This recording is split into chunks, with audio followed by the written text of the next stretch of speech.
birthday. I believe it was her 70th birthday.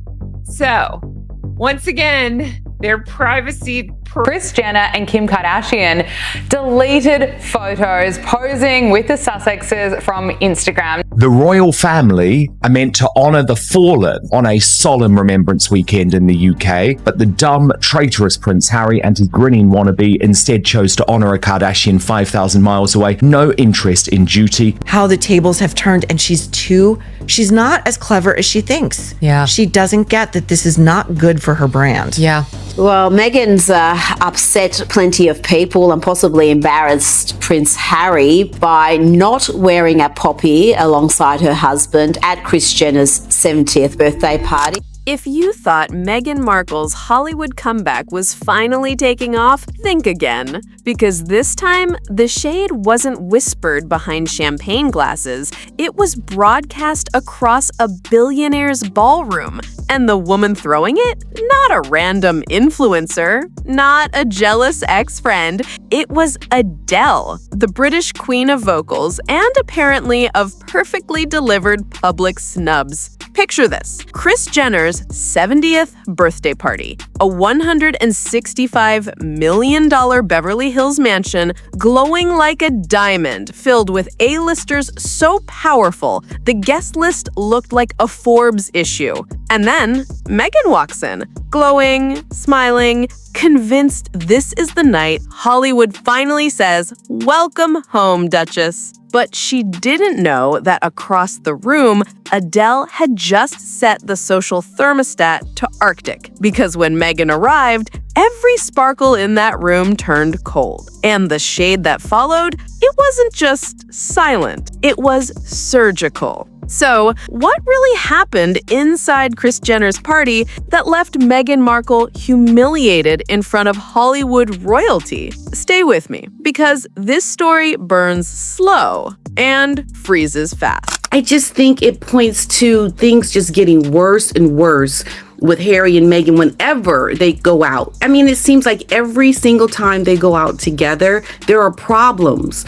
The moment Meghan and Harry stepped out of that car, you could already feel the mismatch. She looked like she was auditioning for Casino Royale. He looked like he'd rather be in Prison Break. Her smile was blinding. His face, pure dread. In that grip, her hand clamped around his arm like she was dragging him toward destiny. This wasn't just another party. This was Kris Jenner's invite-only social Olympics, where every guest is rich, iconic, or useful. And Meghan thought she was all three, but the vibe? Ice cold. Halfway through the room, silence. Heads turned, conversations dipped. Not, ooh, royalty's here. More like, oh, they actually showed up. And that's when Meghan realized Hollywood might smile for cameras, but it never forgets who flopped on Netflix. Wait, what? And you can see it in the paparazzi footage as Prince Harry leaves this event, is that he's not happy about it. Receipt number 1, the Mariah snub. Just weeks before the party, Mariah Carey was asked if she'd met any royals. Did she mention Meghan? Nope. She skipped right over her and said, Fergie, a royal who hasn't been relevant since flip phones. Translation: Mariah would rather name drop a retired scandal magnate than acknowledge Meghan Markle. So at the party, when Meghan tried to make eye contact, Mariah didn't flinch. No smile, no hey girl, just a polite ghosting in stilettos. The kind of silence that hits harder than words ever could. The British veterans. And then on our most important day, Remembrance Sunday, he goes to a tacky party with the Kardashians. He can't even bother to procure his disrespectful wife a goddamn poppy. It's a stinking new. Receipt number 2, the Martha moment. Martha Stewart, queen of comeback and quiet destruction. Months before the party, she was asked about Meghan. Her answer? I hope she knows what she's doing. In Martha speak, that means one thing. She absolutely doesn't. And that tone carried into the night. While Martha floated around the room, mingling with billionaires, Snoop Dogg, and CEOs, Meghan circled like a Wi-Fi signal searching for a connection. She smiled at everyone, but no one really smiled back. The energy wasn't rude, just indifferent. And in Hollywood, indifference is the loudest insult of all. And that's the problem. And this is why I think their reputation is so soured in Hollywood, because we have to also remember a lot of people don't want anything to do with them. Receipt number 3, the Adele disaster. Ah, yes, the moment the internet can't stop replaying. Adele, rarely seen at parties, almost never caught in drama, was there, sipping her drink, glowing, unbothered. When Meghan spotted her, you could feel the hope from across the room. This was supposed to be her redemption moment. 2 powerful British women reconnecting, the Duchess and the Diva. Except, there's history. The last time Meghan tried to befriend Adele, she reportedly sent a luxury gift basket, overpriced lemons, jam, and candles. Adele's reaction? Return to sender. No note, no smiley face, just rejection wrapped in elegance. So now, at Kris Jenner's birthday bash, Meghan tries again. She spots Adele, smiles, and starts walking over. Harry's beside her, hopeful. After all, Adele liked him once, so maybe this would go smoothly. But as they approach, Adele suddenly becomes very invested in another conversation. Shoulders turned, eyes fixed anywhere but on them. Meghan slows down, waiting for a glance. Harry hesitates, hoping for a nod. But Adele doesn't flinch, doesn't blink, doesn't even pretend to notice them. Just keeps talking, effortlessly ignoring the most talked about couple in the room. It wasn't cruel. It was calculated, a masterclass in polite boundaries, and it landed harder than any public statement ever could. Because when Adele turns away from you in a room full of cameras, that silence becomes the headline. And that wasn't even the strangest part. This complete debacle of Prince Harry and Meghan Markle's making has made them even more toxic in Hollywood than they were before, and that is saying something.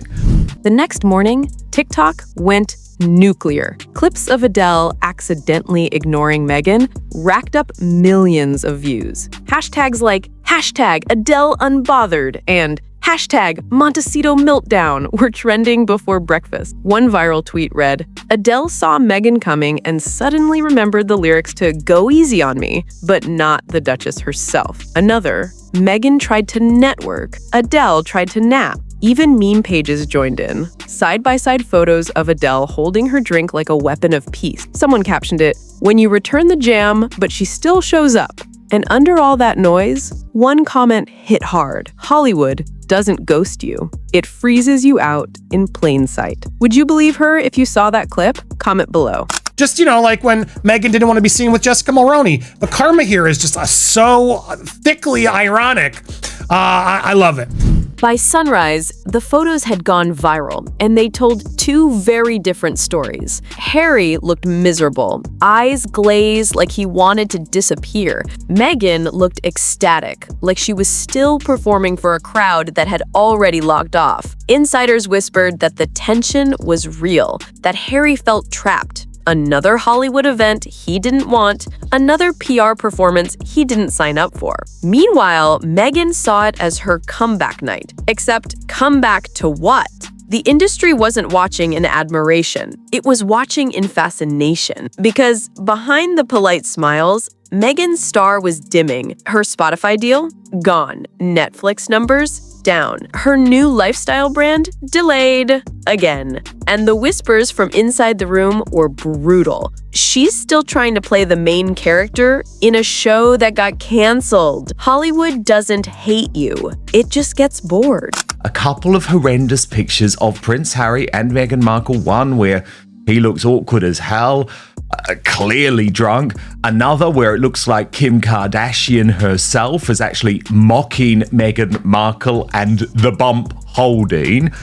While Meghan was chasing camera flashes in Beverly Hills, something poetic was unfolding across the Atlantic. Prince George, calm, composed, learning the ropes of monarchy on Remembrance Sunday, standing tall beside his father, honoring his grandmother's legacy. In that moment, 2 timelines split like a movie montage. London, tradition, legacy, the next chapter of royal stability. Los Angeles, martinis, mansion parties, and Meghan Markle trying to convince a room she still mattered. The symbolism was brutal. One prince rising, one prince fading, And the contrast couldn't be clearer. Duty versus drama, purpose versus PR, respect versus relevance. If they can hide a fall this public behind diamonds and designer gowns, what else are they rewriting behind closed doors? Because of the contrast between Catherine and George and Charles being at the Remembrance Day service and then them turning up to this party. And of course, we see these poignant images yesterday of Camilla and Catherine. So let's recap. Adele iced her out, Mariah ignored her, Martha shaded her, and Harry looked like he wanted to swap seats with the valet. Maybe it wasn't a snub. Maybe it was a message, because in Hollywood, silence isn't rejection. It's the final review. So tell me, was Adele being shady or just honest? Drop a mic emoji if you think Meghan had it coming. Drop a crown emoji if you think Hollywood's being unfair. And if you love your scandals served cold, hit subscribe. Because the Meghan-Adele saga, this isn't the ending. It's just the next verse.